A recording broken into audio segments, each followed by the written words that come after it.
오늘 우리에게 주시는 하나님의 말씀은 누가복음 9장 18절부터 36절 말씀입니다. 예수께서 따로 기도하실 때에 제자들이 주와 함께 있더니 물어 이르시되 무리가 나를 누구라고 하느냐? 대답하여 이르되 세례 요한이라 하고 더러는 엘리야라 더러는 옛 선지자 중에 한 사람이 살아났다 하나이다. 예수께서 이르시되 너희는 나를 누구라 하느냐? 베드로가 대답하여 이르되 하나님의 그리스도시니이다 하니 경고하사 이 말을 아무에게도 이르지 말라 명하시고 이르시되 인자가 많은 고난을 받고 장로들과 대제사장들과 서기관들에게 버림받되어 죽임을 당하고 제3일에 살아나야 하리라 하시고 또 무리에게 이르시되 아무든지 나를 따라오려거든 자기를 부인하고 날마다 제 십자가를 지고 나를 따를 것이니라.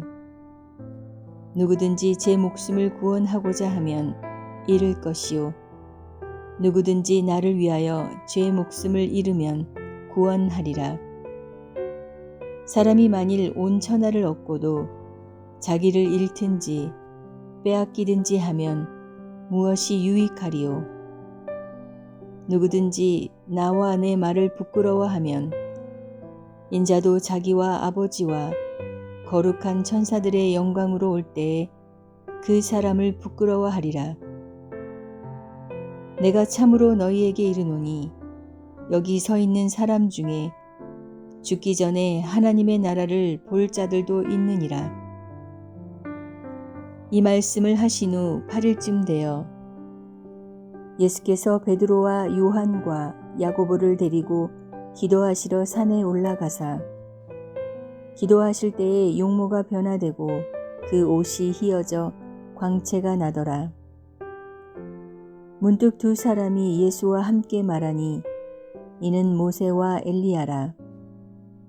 영광 중에 나타나서 장차 예수께서 예루살렘에서 별세하실 것을 말할세. 베드로와 및 함께 있는 자들이 깊이 졸다가 온전히 깨어나 예수의 영광과 및 함께 선 두 사람을 보더니 두 사람이 떠날 때에 베드로가 예수께 여짜오되 주여 우리가 여기 있는 것이 좋사오니 우리가 초막 셋을 짓되 하나는 주를 위하여 하나는 모세를 위하여 하나는 엘리야를 위하여 하사이다 하되 자기가 하는 말을 자기도 알지 못하더라. 이 말할 즈음에 구름이 와서 그들을 덮는지라. 구름 속으로 들어갈 때에 그들이 무서워하더니 구름 속에서 소리가 나서 이르되 이는 나의 아들 곧 택함을 받은 자니 너희는 그의 말을 들으라 하고 소리가 그침에 오직 예수만 보이더라. 제자들이 잠잠하여 그 본 것을 무엇이든지 그때에는 아무에게도 이르지 아니하니라.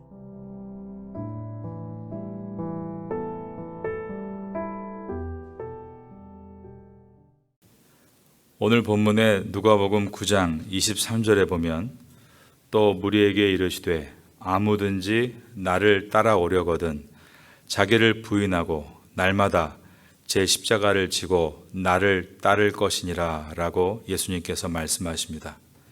레디컬이란 형용사가 있습니다. 급진적이라는 뜻을 가지고 있습니다.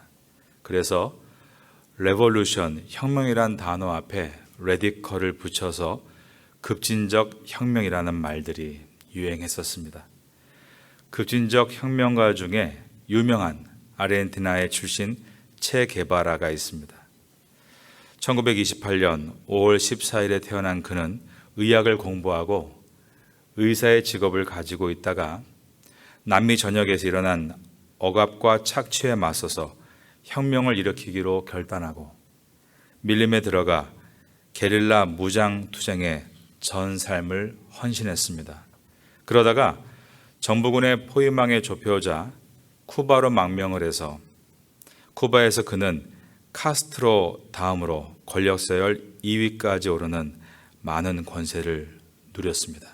그러나 자신의 레볼루션, 혁명은 오직 무장 게릴라로서만 가능한 것이다 해서 그 권좌를 헌신짝처럼 던져버리고 볼리비아로 가서 다시 게릴라전을 벌이다가 정부군에 붙들려 총살을 당했습니다. 그는 이런 말을 남겼습니다. 만약에 우리의 혁명 목표가 사람을 바꿀 뿐 사람을 변화시키는 게 아니라면 나는 아무 관심도 없다. 사람을 변화시키지 못하는 혁명이라면 나는 아무 관심도 없다. 체 게바라의 이러한 레디컬 레볼루션, 급진적인 혁명은 전 세계의 많은 사람들을 열광하게 했고 그의 삶에 대해 많은 책이 나와 있는데 그 중에 널리 알려진 책 중에 하나가 존 리 앤더슨이라는 작가가 쓴 체 게바라 혁명적 인간이란 책입니다. Radical Man, 체 게바라. 이 책의 서평을 읽은 일이 있는데 이 서평을 읽으면 저는 한 책을 떠올리게 됩니다. 그것은 존 스토트 목사님이 쓴 The Radical Disciple 이란 책입니다. 급진적인 제자, 우리나라에서는 제자도라고 출간된 책입니다. 존 스토트 목사님은 체 게바라보다 7년이 빠른 1921년 4월 27일에 태어났습니다. 그리고 2011년 7월 8일에 소천할 때까지 90세의 나이를 살았습니다. 존 스토트 목사님이 쓴 The Radical Disciple, 제자도의 책은 그분이 90세에 소천하기 2년 전인 88세에 저술한 책입니다. 체 게바라가 평생 레디컬 레볼루션, 급진적인 혁명을 주장한 반면에 존 스토트 목사님은 생애의 마지막에 유언과도 같이 레디컬 디사이플, 급진적인 제자를 천명했던 것입니다. 그분은 많은 책을 집필했으나 마지막으로 쓴 책이 바로 레디컬 디사이플이었습니다. 레디컬, 사실 부담을 가지는 단어임에 틀림없습니다. 급진적인 이 단어는 원래 라틴어 레딕스에서 나왔는데 뜻은 뿌리라는 뜻입니다. 그러므로 급진적이란 말은 어떠한 이념이 있는데 뿌리까지 물들어 있다라는 뜻입니다. 과연 세상은 레디컬 레볼루션, 급진적인 혁명가들에 의해서 바뀌었는가 아니면 레디컬 디사이플, 급진적인 그리스도의 제자들에 의해서 바뀌었는가? 역사가 보여주는 대로 공산주의 프롤레타리아 혁명은 몽상으로 끝을 맺었습니다. 그러나 급진적인 그리스도의 제자도는 2000년 역사 가운데 단 한 번도 그 뿌리가 바뀐 일이 없이 지금까지 남아있는 것입니다. 급진적인 그리스도인의 삶은 예수님께서 가르치신 내용입니다. 바로 오늘 본문의 9장 23절이 그것을 말하고 있는 것입니다. 또 무리에게 이르시되 아무든지 나를 따라오려거든 자기를 부인하고 날마다 제 십자가를 지고 나를 따를 것이니라. 이것은 예수님의 가르침이 얼마나 레디컬했는지 급진적이었는지를 보여줍니다. 아무든지 나를 따라오려거든 자기를 부인하고 날마다 제 십자가를 지고 나를 따라야 할 것이다. 오늘날 십자가는 교회의 장신구로 전락했고 여성들이 착용하는 귀금속의 문양 중에 하나가 됐습니다. 그러나 예수님 당시의 십자가란 그런 장신구가 아니라 사형틀이었습니다. 사형틀 중에 가장 고통스럽게 죽는 사형틀이 바로 십자가였던 것입니다. 그러니 예수님의 말을 오늘날로 바꿔 말한다면 아무든지 나를 따라오려거든 사형집행 장소에 놓여진 전기의자 위에 앉으라 라는 말과 같은 것이었습니다. 참으로 레디컬한 급진적인 말씀이 아닐 수 없습니다. 이 말씀을 하실 때 따르던 무리들은 매우 당혹했을 것이고 예수님을 따르던 수만만의 사람들은 이 레디컬한 말씀 이후에 점점 주님의 곁을 떠나가기 시작했습니다. 그러나 예수님은 사람들이 떠날 말기에 이 가르침을 조심스럽게 하시려고 하거나 또 하신 말씀을 물으려 하지 않으셨습니다. 시간이 지날수록 주님은 예루살렘을 향하여 가시는 길에 이 십자가에 대해서 더 자주, 더 크게 말씀하셨습니다.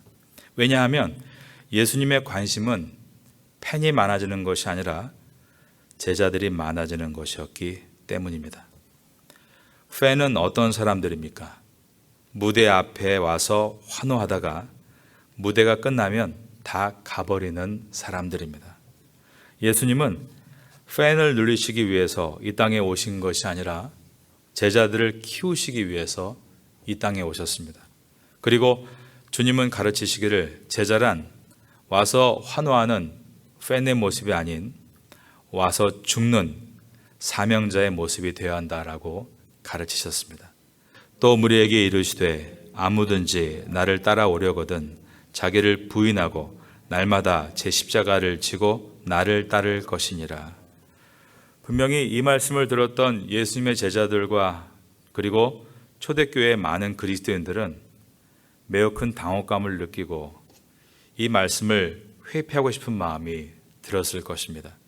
그러나 예수님은 예수 그리스도를 따르겠다고 결정한 제자는 예수 그리스도가 배부르게 해주시는 떡과 병이 낫고 귀신이 떠나가는 기적 때문에 주님을 환호하고 따르는 팬이 아니라 예수 그리스도께서 걸어가셨던 길을 따르겠다고 결단하는 사람이어야 한다라고 하셨습니다.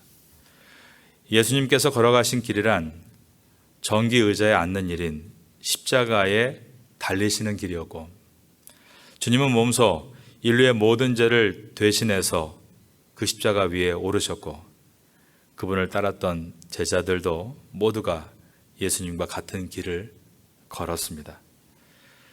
제자 마태는 에티오피아에서 칼에 맞아 순교했고 마가는 애굽의 알렉산드리아에서 숨을 거둘 때까지 달리는 말에 매달리다 순교했고 누가복음의 저자 누가는 그리스에서 잃어버린 영혼을 위해 노방전도할 때 목매달려 순교했습니다.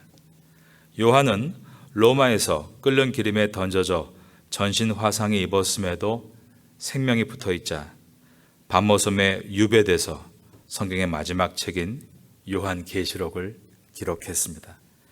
도마의 경우 인도 첸나이에서 창에 찔려 순교했는가 하면 바나바는 돌에 맞아 순교했고 사도 바울은 네로 황제의 고문과 함께 목이 잘리는 참수로 순교했습니다. 우리나라의 경우 여러분이 잘 알고 계시는 대로 신사참배를 반대하시다 순교하신 많은 목사님들이 계십니다. 그 중에 주규철 목사님이란 분을 우리가 알고 있습니다. 모진 옥고를 겪으시다가 그분은 잠시 옥에서 풀려났던 일이 있습니다. 그리고 본 교회인 산정현 교회에서 그 옥고를 치른 아픈 몸을 가지고 줄 강단에 서서 죽기 전 마지막 설교를 합니다. 설교 가운데 주규철 목사님은 이런 부탁을 회중에게 하셨다고 합니다. 자식이 아끼지 아니하는 부모가 어디 있으며 부모를 생각하지 아니하는 자식이 어디 있겠습니까? 내 부모가 나를 낳아 애지중지 키우고 가르치신 은혜 태산같이 높습니다. 어머니를 봉양하지 못하고 잡혀다니는 불효자의 신세, 어머니 생각이 더욱 간절합니다. 내 어머님이 금지옥엽으로 길러주신 이 몸이 남의 발길에 채이고 매맞아 상할 때 내 어머니 마음이 얼마나 아프실까? 추풍추 비바람이 옥문에 뿌릴 때 고요한 밤 달빛이 철창에 새어들 때 어머니 생각 간절하여 눈물 뿌려 기도하였습니다. 주기철 목사님은 효자로서 자신의 죽음을 어머니가 어떻게 맞으실까가 괴로웠던 것입니다. 예수님도 십자가에 달리셨을 때 그분의 모친 마리아를 염려하시며 하신 말씀이 있습니다. 요한복음 19장 26절에 보면 예수께서 자기의 어머니와 사랑하시는 제자가 곁에 서 있는 것을 보시고 자기 어머니에게 말씀하시되 여자여 보소서 아들이니이다 하시고, 그리고 요한에게는 보라 내 어머니다 하시며 마리아를 친어머니와 같이 잘 모셔줄 것을 부탁했습니다. 그래서 요한복음은 19장 27절에서 또 그 제자에게 이르시되 보라 내 어머니라 하신데, 그때부터 그 제자가 자기 집에 모시니라.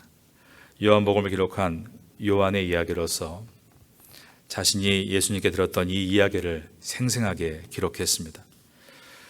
주기철 목사님이 이 요한복음 19장의 장면을 가지고 설교를 이어갑니다. 그러나 어머니를 봉양한다고 하나님의 계명을 범할 수는 없습니다. 주님 십자가에 달리실 때 당신의 아픔도 잊으시고 십자가 밑에서 애통하는 어머님을 제자 요한에게 부탁하셨던 주님 심정 어떠하였을꼬? 십자가 아래서 가슴치며 애통하시는 마리아의 아픈 가슴 어떠하였을까? 예수님께서 어머님을 요한에게 부탁하신 것처럼 저도 제 어머님을 예수님께 부탁드립니다. 불효한 이 자식 봉양보다 무소불능하신 주님께 내 어머님을 부탁하고 나는 주님 발자취를 따라가렵니다. 연약한 나를 붙들어 주옵소서. 사랑하는 나의 어머님을 80 넘어 늙으신 내 어머님을 자비하신 주님께 부탁드립니다. 이것이 주기철 목사님의 마지막 설교였습니다. 그리고 다시 감옥에 수감되어 순교하셨습니다. 우리 민족에게는 이러한 레디컬한 뿌리까지 예수님을 닮아 있는 믿음의 선진들이 있었기에 오늘날 이러한 은혜로운 삶을 얻게 되었습니다. 우린 우리 스스로에게 진지한 질문을 던질 수 있어야 합니다. 우리는 예수님의 길을 따르는 제자입니까? 아니면 예수님 앞에 모여있는 팬입니까? 이 질문을 좀 더 불편하지만 구체적으로 이렇게 물어볼 수 있습니다. 우리는 정말 제자가 되기를 원하고 있습니까? 그리스도의 제자가 되기를 한 번도 원해보지 않았다면 그리스도의 제자가 될 길은 도무지 없다는 것을 우리가 생각해야 합니다. 누가복음 9장 23절에서 또 무리에게 이르시되 아무든지 나를 따라오려거든 자기를 부인하고 날마다 제 십자가를 지고 나를 따를 것이니라. 아무든지라고 되어 있습니다. 이 말씀은 레디컬한 제자로의 부르심이 기독교인 가운데 어떤 특정한 목회자나 교회 중직만에 있는 것이 아니라 예수 그리스도를 믿고 거듭난 모든 그리스도인들은 급진적인 제자, 즉 뿌리까지 예수님으로 물든 제자를 주님께서는 원하신다는 말씀입니다. 그러면 급진적인 제자의 삶이란 어떤 삶을 말하는가? 그것은 예수님을 급진적으로 닮아가는 것을 말합니다. 사람에게 정말 중요한 것은 내가 지금 어떤 사람인가가 아닙니다. 내가 지금 어떤 사람이 되어가고 있는가입니다. 내가 지금 어떤 사람인가 하는 것 때문에 교만해서도 안 되고 내가 지금 어떤 사람인가 때문에 낙심할 수 없습니다. 왜냐하면 우리는 끊임없이 주님을 바라보며 주님을 닮아가야 할 그리스도의 사람, 크리스찬이기 때문입니다.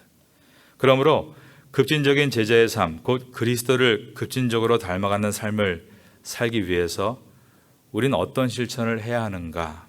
구체적으로 말씀을 드립니다. 첫 번째로 예수 그리스도에 대한 지식의 진보를 이루어 가야 합니다. 급진적인 제자는 하나님의 말씀인 성경을 우선 부지런히 읽고 연구하는 자세를 가져야 합니다. 세상에서 가장 고상한 지식이 예수 그리스도에 대한 지식임을 믿고 읽고 쓰고 연구하는 것입니다. 세상에 많은 책들이 있습니다. 우리는 독서를 통해 교양을 얻습니다. 그러나 성경을 통해서는 생명을 얻습니다. 세상의 책들은 인간이 기록한 지혜서이지만 성경은 하나님께서 저자가 되셔서 우리를 구원하시기 위해 주신 책입니다. 여러분, 고등학교를 졸업하고 대학에서 공부할 때 그것을 전공이라고 합니다. 그래서 대학생이란 말은 클대, 학문학, 큰 학문, 전공을 하는 사람들로서 4년을 공부하고 또 2년을 대학원 과정도 하고 또 더 이어서 박사 학위까지 공부하는 사람들도 있습니다. 공부하는 사람도 몹시 힘들고 뒤에서 뒷바라지하는 부모님들도 매우 힘듭니다. 그렇게 어느 특정 분야를 학사와 석사와 박사까지 10년가량 공부해서 마치게 되면 완벽하진 않아도 그 한 분야의 전문가라고 일컬어지게 됩니다. 그러면 우리는 성경을 어떻게 연구해야 하는가? 일반 전공들이 지식과 교양과 실력을 쌓기 위해서 그만큼 공부하는 것이라면 하나님께서 저자가 되신 선지자와 사도들이 기자가 되어 기록한 성경은 그런 지식과 교양과 먹고 사는 문제가 아닌 우리의 생명과 연결되어 있다는 것을 생각할 때 이 귀한 말씀을 과연 내가 어떻게 읽어야 하는가? 어느 정도의 시간을 할애하여 이 말씀을 쓰고 읽고 묵상하고 있는가? 또 연구하고 있는가? 돌아봐야 하는 것입니다. 성경은 우둔한 자로 지혜롭게 하고 낙심한 자에게 기쁨을 주며 눈이 어두운 자에게 눈을 밝혀주는 생명의 책입니다. 여러분, 요한 웨슬레 목사님 많이 들어보셨을 겁니다. 18세기에 영적으로 타락했던 영국 사회에 메소디스트 운동을 일으켜서 역사적인 큰 전환점을 맞게 했던 위대한 목사님입니다. 이 요한 웨슬레 목사님이 자신의 일기에 이렇게 기록했습니다. 나의 근거는 오직 성경입니다. 나는 성경 고집쟁이입니다. 라고 했습니다. 고집쟁이란 말이 유쾌한 말은 아니지만 요한 웨슬레 목사님이 이렇게 나는 성경의 고집쟁이라고 고집한 이유는 국가와 사회와 가정의 회복은 성경을 먹는 데서부터 시작된다는 것을 강조하기 위해서였습니다. 인생의 가장 위대한 투자는 성경에 투자하는 것이라고 한 것입니다. 현대 교회의 문제가 실천의 위기다, 그런 말 많이 하지만 아닙니다. 우리의 위기는 삶의 위기입니다. 성경에 대해서 점점 사람들은 깊이를 잃어버리고 있고 수동적이 되어가고 있고 또 어떤 경우는 자의적인 해석이 범람하고 있습니다. 잘못된 가르침도 범람하고 있습니다. 신앙은 인간의 아이디어로 해석하는 지성주의가 돼서는 안 되고 바르고 건전하게 성경을 대하는 삶과 연결되어 있는 말씀이어야 합니다. 능동적으로 읽어야 하고 또 객관적으로 성경을 한 줄 한 줄 읽어가면서 의미를 계속 풀어나가야 하는 것입니다. 풀어나간 시간만큼 우리가 나이를 먹게 될 것이고 그렇게 성경과 함께한 나이는 우리를 성숙으로 안내할 것입니다. 두 번째로 듣고 배운 말씀에 순종해서 사는 삶입니다.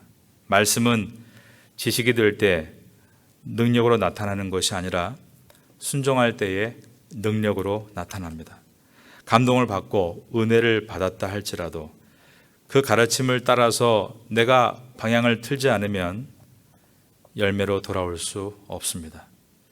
그러나 그 말씀에 대해서 내가 고지식할 만큼 성경의 고집쟁이가 될 만큼 그 말씀에 반응하고 따르려 할 때 놀라운 은혜와 변화를 경험하게 됩니다.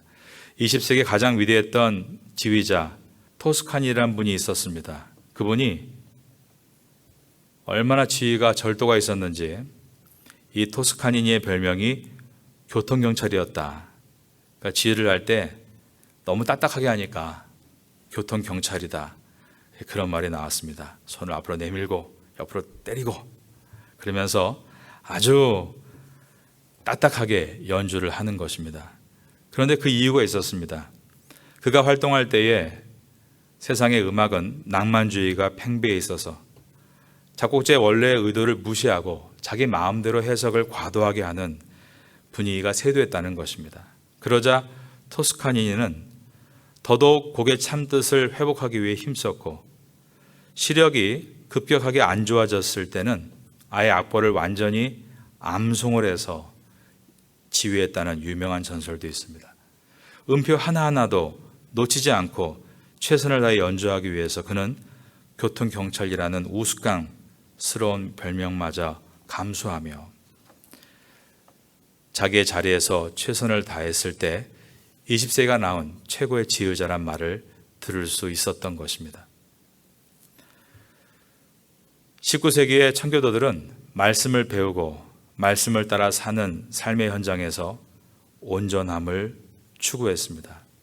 한자어로 청교도, 맑을 청자를 쓰고 있는데 영어로는 퓨리티안, 순결한 사람이란 뜻입니다. 자신의 직업에서 말씀을 가지고 어떻게 청결할 퓨리티안의 삶을 살아가야 하는가. 그래서 청교도들이 만든 의자는 300년이 간다는 말이 있습니다. 즉, 내가 만든 의자는 정직하게 하나님 앞에서 부끄럽지 않게 만들었다는 뜻입니다.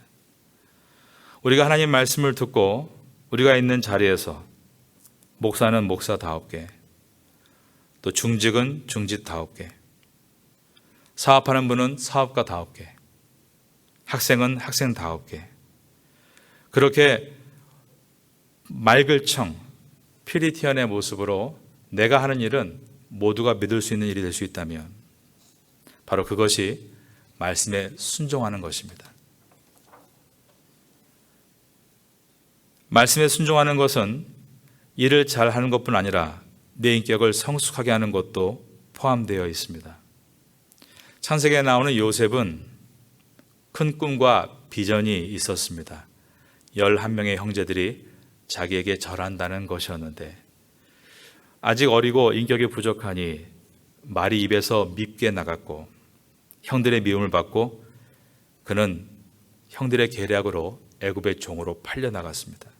그 후에 말씀이신 하나님 앞에 우리가 알고 있는 대로 그는 인격을 닦기를 훈련했고 30살 후반쯤에 형제들과 다시 만나게 되는데 그때 요셉이 형들에게 이렇게 말을 합니다. 형님들이 나를 이곳에 팔았다고 해서 근심하지 마십시오. 하나님께서 이 흉년에 우리 가족의 생명을 구원하시려고 나를 당신보다 먼저 이 애굽에 보내신 것 아니겠습니까? 11명의 형제들은 정말 과거에 봤던 현상과 같이 그의 앞에 엎드렸는데 그것은 그가 가진 총리라는 직분 때문만이 아니라 그가 보여준 넓은 용서와 아량과 겸손과 높은 인격 때문에 그 동생 앞에 고개를 숙일 수 있었던 것입니다. 말씀을 읽으면서 어디 보석이 숨겨 있는가를 찾는 것이 아니라 말씀에 순종하면서 내가 그러한 보석이 되겠다라고 인격을 닦아 나가는 것입니다. 배운 말씀에 순종할 때 거칠은 내 인격은 다듬어가게 되고 함부로 뱉던 내 말은 빚어져 가게 되며 헛된 생각은 이제 비전의 생각으로 채워지게 되는 것입니다. 교육을 의미하는 단어가 히브리 말로 하누카입니다. 그런데 이 하누카란 뜻이 봉헌이란 뜻도 들어 있습니다. 그러므로 제자 교육은 실력을 키우는 것이 아니라 헌신하기 위해 하는 것입니다. 우리 아이들에게 매일 앉아서 함께 묵상하는 분이 있다고 들었습니다. 아이들과 묵상하는 것은 그 아이들이 지식을 얻고 지혜를 얻게 하기 위해서가 아니라 일차적인 목적은 그 아이들이 훗날 진정한 그리스도의 제자가 되어 주님께 헌신하는 일꾼으로 세우기 위해서입니다. 파테아 선교교회가 올해 누가복음을 묵상하면서 우리 교회 안에 레디컬한 제자, 즉 뿌리부터 예수님의 사랑으로 물들어가는 제자가 단 몇 사람이라도 준비된다면 올해 우리의 가장 큰 은혜가 거기에서부터 시작이 될 줄로 믿습니다. 잘 훈련받고 말씀을 잘 배우고 배운 말씀에 대해 조금씩 따라 순종함으로 이 파타야와 라용과 시라차와 춘부리에 예수님의 참 빛을 비추는 교회와 우리 모두가 될 수 있기를 예수님의 이름으로 축원합니다.